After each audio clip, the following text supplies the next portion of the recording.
incredible. And now I want to call on stage to do the honors to present Asma Khan, our Global Changemaker Award, somebody who is our grand finale. And I know so many of you have been waiting for her.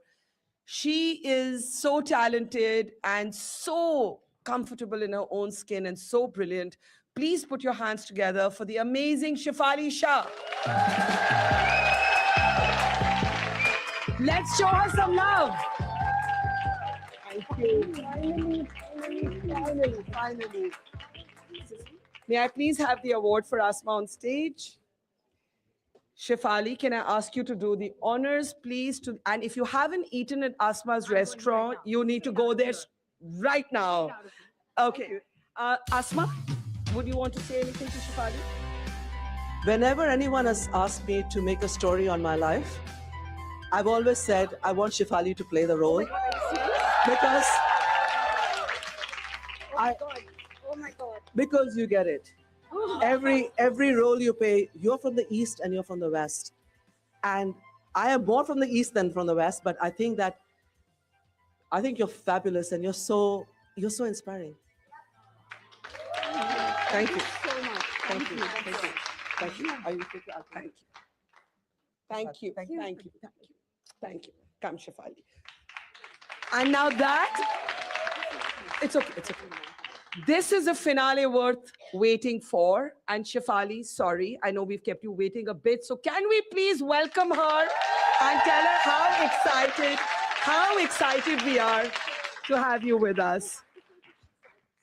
But this is the thing. Asma wants you to play her. And so many other women would also look to you to tell the story of their lives, because you've been telling not just your own story, but the stories for so many of us. So thank you for everything that you do. Thank you. And it's a complete honor to be here. And it's an honor to have you with us. You are our finale. You are, somebody that so many people have been saying, we're dying to hear her. And, she's the person we've come here to watch and listen to. You're just too kind. No, I really mean it. It hasn't been easy for you. And you have spoken about how at moments your self-esteem would get shattered. You'd keep wondering whether there was something that was missing in you. And how till OTT and Delhi Crime happened and changed the game of life for you, you were sitting there wondering whether you were destined to play the mother of an actor who was actually older than you. I'm talking, of course, about Akshay Kumar, right? So how tough has it been to get here? Honestly, Barkha, now when I'm asked and they, how tough has it been? I look back, or probably I'm at that place where I can look back and I say, okay, it was a part of my job. Some get it easy, some don't, most don't. And whoever said that whatever you choose to do, which you love, is going to be easy. Yeah. And maybe because I love it so much, I feel it's all been worth it. But having said that, sadly, like in our society, The Sleep Company brings you pure, innovative science in every mattress. This is India's only patented smart grid technology. It adapts and quietly readjusts to the shape of your body, providing softness to relax your pressure points and firmness to support your back. It has more than 2,500 plus air channels that keep you cool all night, so you can sleep peacefully. The Sleep Company. Visit our nearest store now. Yeah. Which is a burden I carried for a very long time. And your husband was the director of the film? Okay, to just make things clear, he told me, don't do it. Yeah, he had said, do not do this film. Yeah. But I was like, no, I'm an actor. I love this and all that stuff. Also, the point of being an actor, the point of being an actor is that you play parts that's not you inherently, right? And age is a part of it. I would be a sofa for all I care if I could, fit a part or love it so much.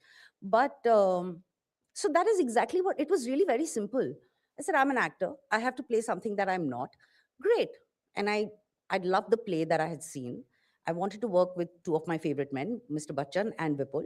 And it was really as simple as that. I did not realize the repercussions this would have and the long-term repercussions. And what were the repercussions? Nothing. I kept getting more and more XYZ mommy roles. Mommy to people who are older than me. Finally, but it didn't strike you as like Ajib that Akshay Kumar was like older than you and you were playing his mother? But it was my choice. I did it because it was my choice. And do you regret that choice? There's no point thinking about it. Shefali thought it was right at that age. Sure. She did Sure. it. But then And you got put into this box. yeah, then I got put into the box. Also, now you're seeing those paths for women who belong to every age group. Yeah. Earlier, heroines were between 16 to 20. That was a shelf life. Yeah. After that, they didn't know what to do with women. So they had to put them in these relationships around the central character, which was obviously a male.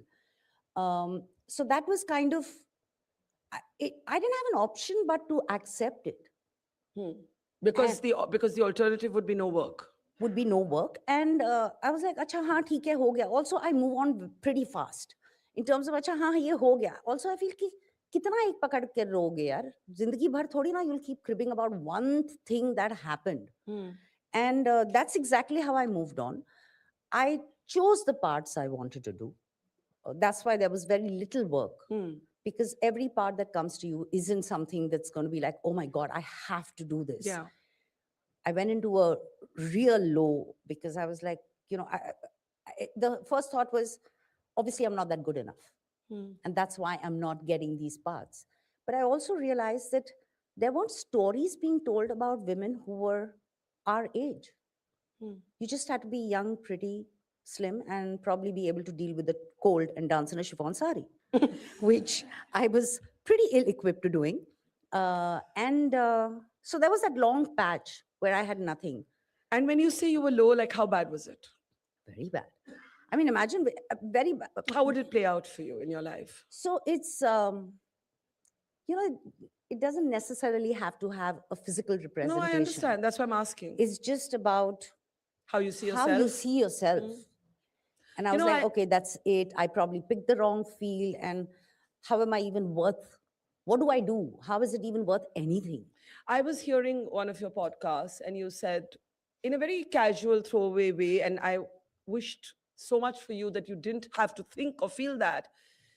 I'm not conventionally pretty. And then you went on to say something. And that is, no woman should ever feel that. Or should even have a question like that. Exactly. Okay, fine, I'm not pretty, exactly, so what? Right?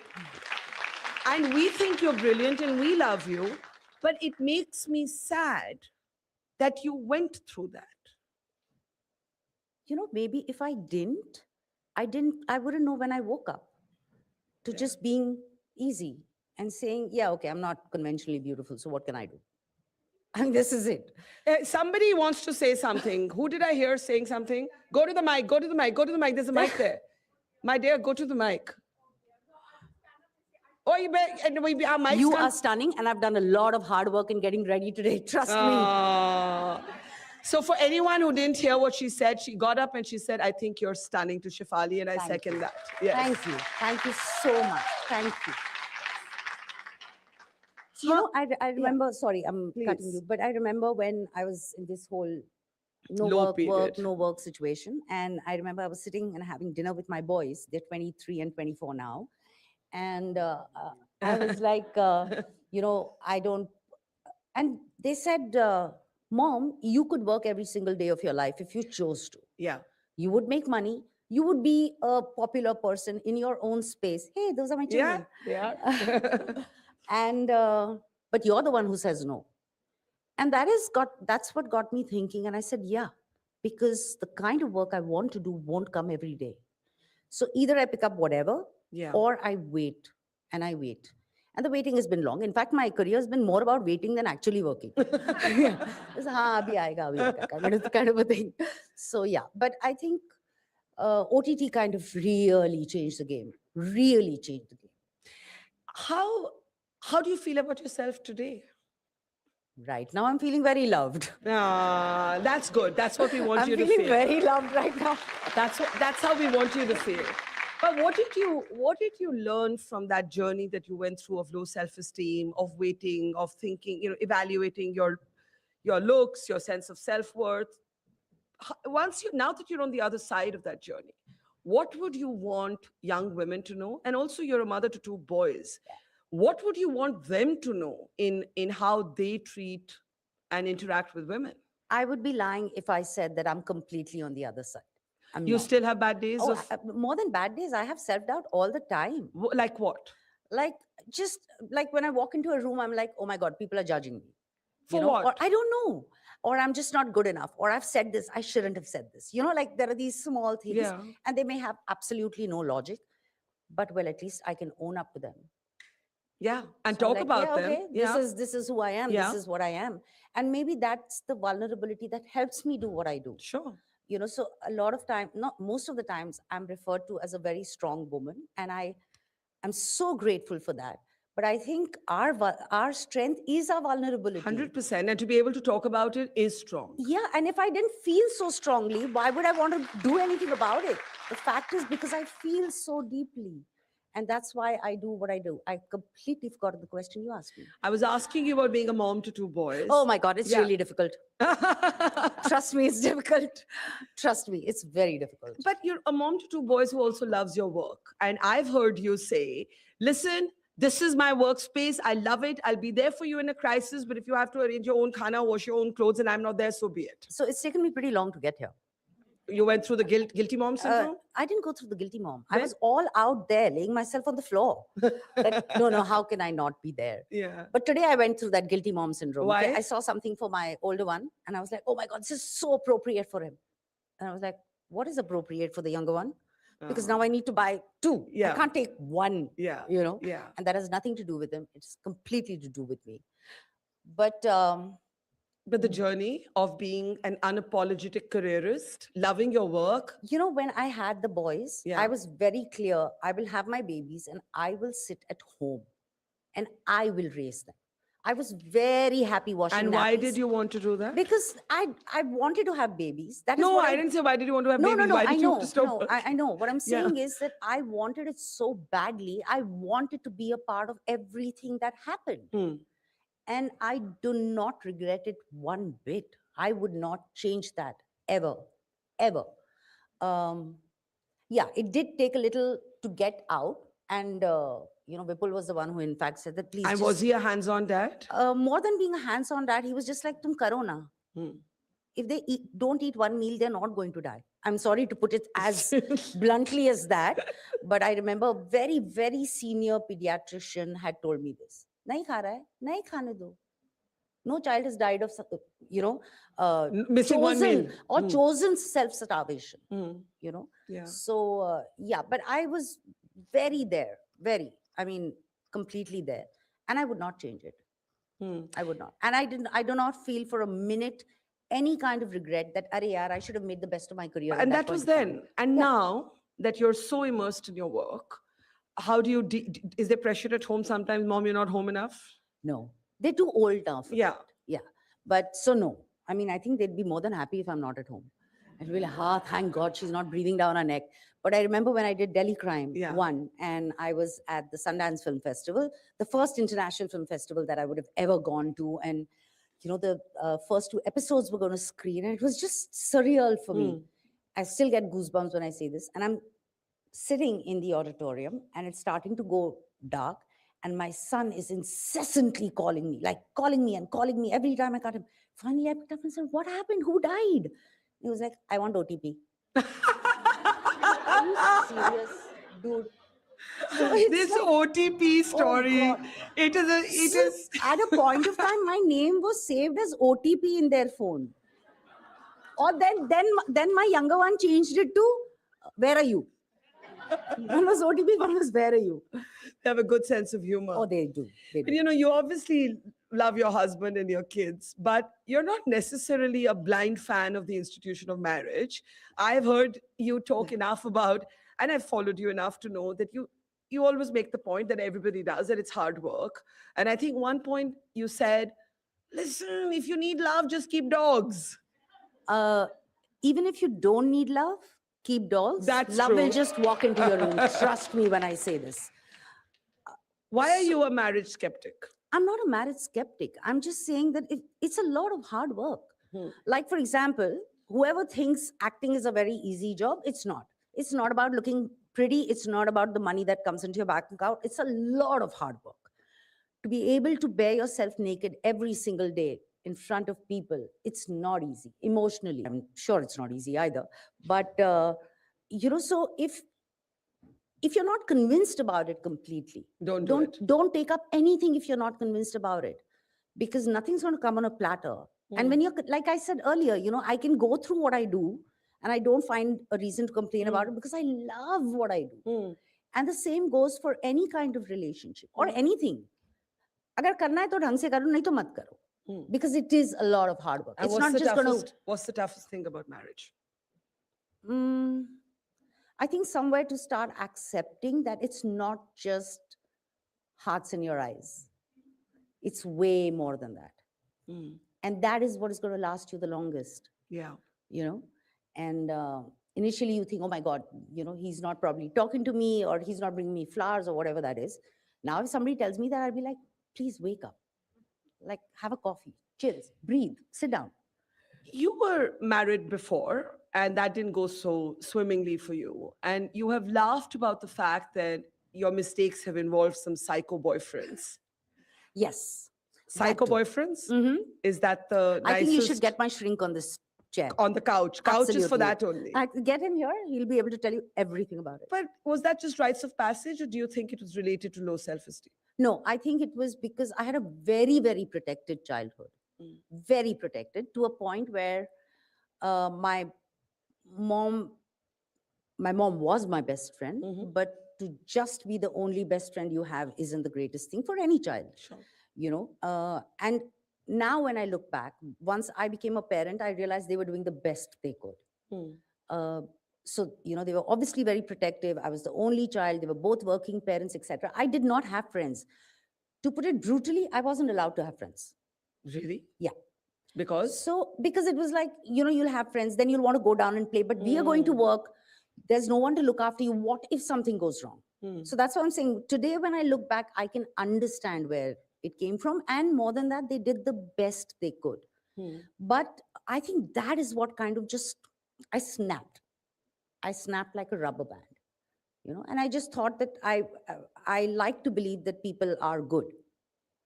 It's more like proven, innocent until proven guilty, kind of a thing, not the other way around. So I'm not a skeptic as far as people are concerned. But these relationships that didn't go well for you, thank God they were over. Yes. But were they like diminishing of your, were they disrespectful? Did they make you feel even worse about yourselves when you say psycho boyfriends? Is it a joke, or were these really severely problematic relationships? I honestly, now when I look back, I realize that they weren't even such solid relationships. Yeah. It's just in my head, every relationship would have a happily ever after kind of an end, which most of us, live with that whole thing of that is what is going to happen. But that may not be the case, and you are naive. Yeah. To kind of live in a delusional world. The world isn't. They're far more realistic. Also, I was so young and vulnerable and inexperienced, thank God, that I really didn't know I did not have a voice enough then. So, I should have had the brains to say, 1 minute, this is totally off, I'm leaving. Yeah. But I never got there because I was so like, give yourself, bear with it, ho jayega, theek ho jayega. That whole kind of belief that a lot of women live are with. conditioned to feel. Are conditioned to be in. So it was about that. If I was, let's say, more stronger, say zyada more self-assured, or at least if you can't treat me well, don't treat me badly. Agar ye bhi khayal hota na dimag mein, so then I would not have been going through this nonsense. It was so ridiculous. It was not even worth it. This experience that you've had and this journey that you say you're not fully on the other side, but you go through, how has this influenced your parenting? What sort of boys do you want?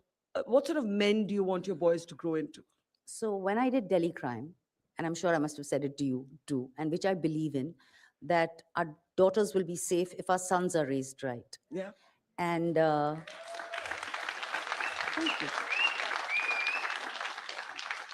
And it's a continuous process of correcting, discussing, arguing, listening, understanding their point of view, and probably still be ready to fail and say, oh my God, they just don't get me. Yeah. And it's fine. They will get it at some point of time. But I like to believe that they're based with basic values, which probably are, which has been put like a medal of chivalry or kindness or whatever, feminism. These aren't medals. These are basic values, just basic.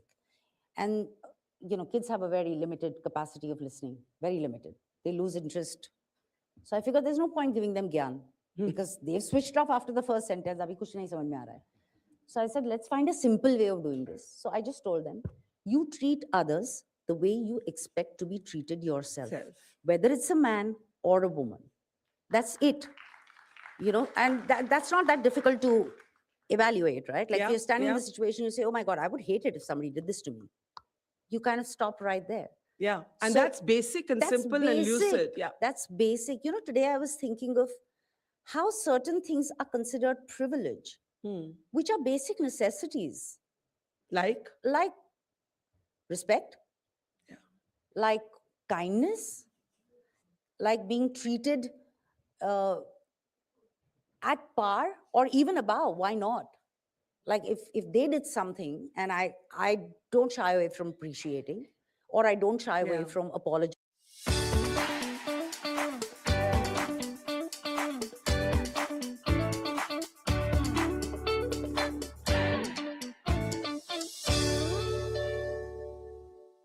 It takes, like, how do I explain it? It's taken me certain years to be in a position where I can say, this is what I will accept and this is what I won't. And I'm talking about work, simple work. Wahan to you don't owe anybody anything. You just go do your work, go back home. It's really as simple as that. But even there, if you are a male actor, it's kind of like, like recently I was on a set and it's a pretty chaotic set. So there was a costume mishap and I was in a very, very vulnerable and embarrassing position. And I flipped my lid. I really flipped my lid. I don't scream and shout and whatever. And I really flipped my lid. And after all of it got over, I went back thinking, "Arey yaar, maine zara dhang se behave kar lena chahiye." And it was like, it could have been really embarrassing. I mean, Yeah. And it's like, why do I have to, and forget others, I'll end up justifying to myself. I don't feel it's, I should have let it go. Or, theek hai na. Or if I ask for basics, it's like, no, am I being difficult? Stuff like that. Yeah. So I want to ask you towards the end, Shefali, what is that one dream of yours that remains professionally unfulfilled? A lot. Like? I want to play all possible roles in the world. I mean, that's what I do. That's what I love. I love what I do. And that's so lovely, right? Yeah, I never have to go to work. Because you're just enjoying I yourself. just enjoy it so much. And what has been the toughest part of getting here? To this point where you can say, I just love this, it isn't even like work. Again, like I said, Barkha, if I have to go early in the morning or go further away to Daisar to shoot, how is it even difficult? Yeah. That's what I woke up for. Like recently I heard someone say, "Arey, it's too far away, I can't go." I was like, dude, I don't remember ever telling my producer or director, don't keep in Daisar, I can't come. Correct. It's ridiculous. Yeah. So I don't find that a tough one. Because you love what you do, because it's about passion. I love what I think what I found tough was waiting for the stuff. They were like, I could do it again and again and again. Well, may you never have to wait, because we don't want to wait too long to keep seeing you on screen. Just before we have a surprise at the end. I know everybody's been waiting for Shefali and has been such a wonderful audience. We have one little surprise that I want you to wait for. So if we can find Suparnika and get her on. Oh, wow. But I met her. She's so lovely. But we have a song for you in the audience. It's just for you in the audience. But before I call her on, something that today's Shefali would say to the 20-year-old Shefali. This too shall pass. And that is something you could say to everybody here. I want to welcome Suparnika back on stage. Suparnika, can we have you back, Suparnika? And while Suparnika comes, I don't know where Suparnika is. Well, oh, she's there. Okay. These are our two. This is the young girl who opened our festival, and this is the amazing woman who closed it. And these are two generations of brilliant global change makers. If I could have both of their awards on stage, but there is still a surprise coming, because I promised you in the beginning that by the end of this show, we would be, come on, we would be dancing in the aisles. And in many ways, for me, this cross-generational moment is what this festival is all about. Our two global change makers, the very young, I'm going to ask Shefali to present that to Suparnika, and from all of us to the wondrous Shefali Shah. Thank you so much. And we're not done, because Suparnika isn't going to let us go without you actually dancing in the aisles for all of our dancing queens. So please take a seat or dance. I can take this. You can sit there. Suparnika, the stage is all yours. And you want to say something before you sing? Oh.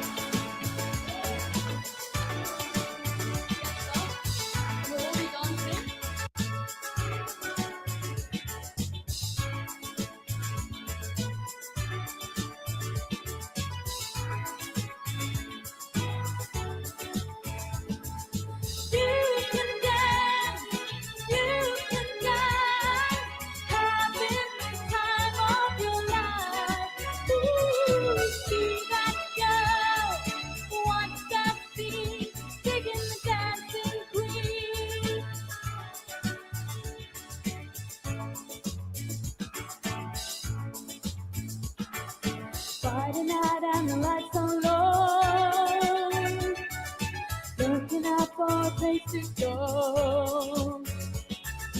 where they play the right music, getting in the swing, becomes a music. Anybody could be that guy, night is young and the music's high.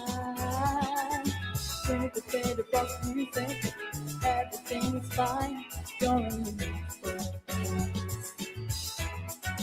And when you get the chance, you are the dancing queen, young and sweet, only 17. Everybody sing along.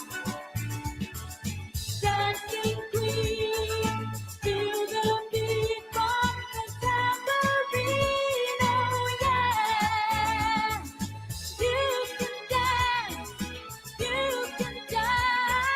having the time of your life. Ooh, see that girl, wants that scene, digging the dancing queen.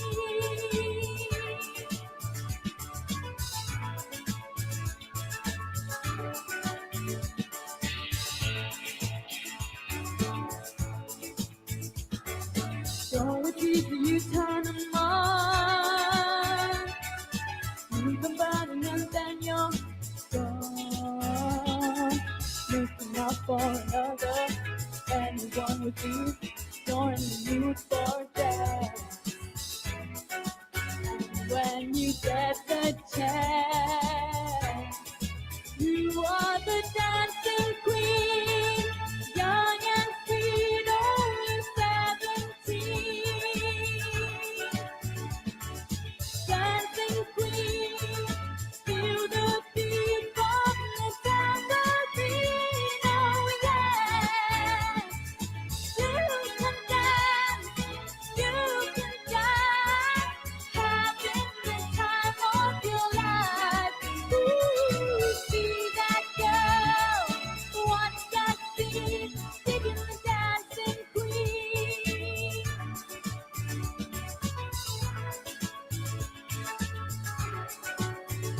Digging the dancing queen.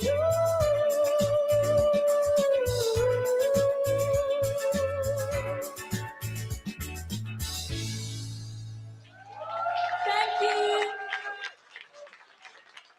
Being a wonderful audience. See you next year. Thank you.